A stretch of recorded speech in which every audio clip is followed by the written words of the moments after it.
China's social media and influencer industry is booming, transforming into a digital powerhouse of interaction and entertainment. But for every bright day, there's a dark night.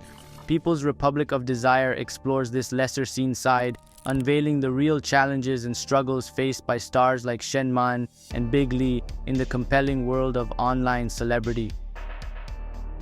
In the fascinating world of Chinese live streaming, where reality blurs with the digital realm, People's Republic of Desire, a documentary by filmmaker Hao Wu, unveils the intricate dynamics of this industry. Through the lives of two streamers, Shen Man and Big Li, the film provides a glimpse into a world where the virtual becomes more real than reality itself. Shen Man, a former nurse turned full-time YY live streamer, may be considered a Dayaosi in the real world, an untranslatable Chinese term that roughly equates to loser. However, online, she shines as a star. Shen Man sings, flirts with her online fans, and courts wealthy patrons to fund her lavish lifestyle.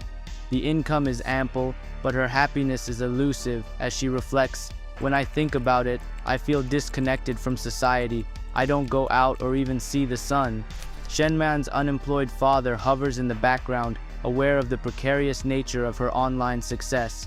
He believes her fame on YY, one of China's largest live streaming platforms, has a limited shelf life, saying, "At most, she's got 2 years left on YY. She's turning 22 soon." People's Republic of Desire delves into the massive live streaming phenomenon in China, where over 400 million internet users, approximately half of the country's online population, engage in various forms of live streaming, ranging from singing and cooking to stand-up comedy. This burgeoning industry is valued at a staggering $4.4 billion.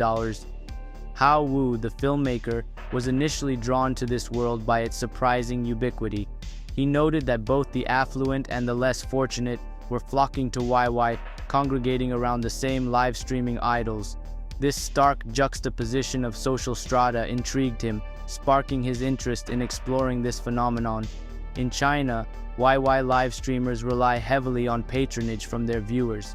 These patrons are categorized into 3 tiers, with the largest group being the Dayaosi, the term for the disenchanted or lonely individuals who seek solace in the online world. They watch their favorite streamers and express their adoration by purchasing digital gifts, such as emojis and virtual flowers, hoping for recognition. However, the presence of Dayaosi audiences eventually attracts China's nouveau riche, who flaunt their wealth by lavishing virtual gifts upon the streamers. These affluent patrons often become celebrities themselves within the YY ecosystem, engaging in extravagant virtual gift-giving competitions to gain recognition. This profit-driven system creates a unique streaming culture in China compared to the US.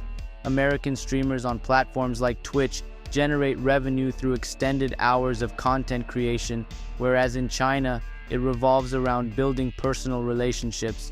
Streamers in China invest their time conversing with patrons, both rich and poor, and spending hours in chat rooms to garner support. The film captures the intense and demanding lives of streamers like Shen Man and Big Li, who earn substantial monthly incomes of $80,000 to $100,000. However, their free time is scarce as they tirelessly maintain their digital personas and interact with patrons. Real-life interactions are often limited to dinners with wealthy patrons. YY's yearly competition to crown the top YY idols adds another layer of complexity to this world. Over 15 days, live streamers compete for votes, which users purchase. The streamer with the most capital backing them becomes the top YY idol. Dayaosi fans save up to support their favorite streamers, while wealthy patrons pledge large sums. Hyper-rich investors who run streamer talent agencies also commit millions to create the next YY superstar. Even the streamers themselves invest money to boost their vote totals. The documentary showcases the relentless competition as Shen Man and Big Li sing, dance, tell jokes, and plead for financial support from their fans. YY takes a substantial cut of the pledged cash, ranging from 50% to 60%, while the rest is shared between the streamers and their financial backers, if they have one. In this ecosystem, everyone plays their part. The streamers grind, the Dayaosi clap, and the rich patrons spend lavishly. Yet, The ultimate winner is YY itself, profiting from this intricate web of interactions. As Shenman's father aptly observes during the competition, the enormous sums of money streamers invest in the pursuit of recognition are ultimately futile. He remarks, Picasso will end up losing $650,000 of his own money. Big Lee will lose almost $1 million, so both have already lost. Only the platform is the winner. Two fucking losers. For many live streamers, once they attain a certain level of success, breaking free from the digital world becomes increasingly challenging. They feel trapped by the internet, with wealth on one side and isolation on the other. Real-life friends become scarce, replaced by online connections that may or may not be genuine. Wu makes a comparison between the live streaming culture in China and other countries like the United States. Even though there are differences, both are motivated by making money, which can make users feel trapped in a game where the platform usually wins.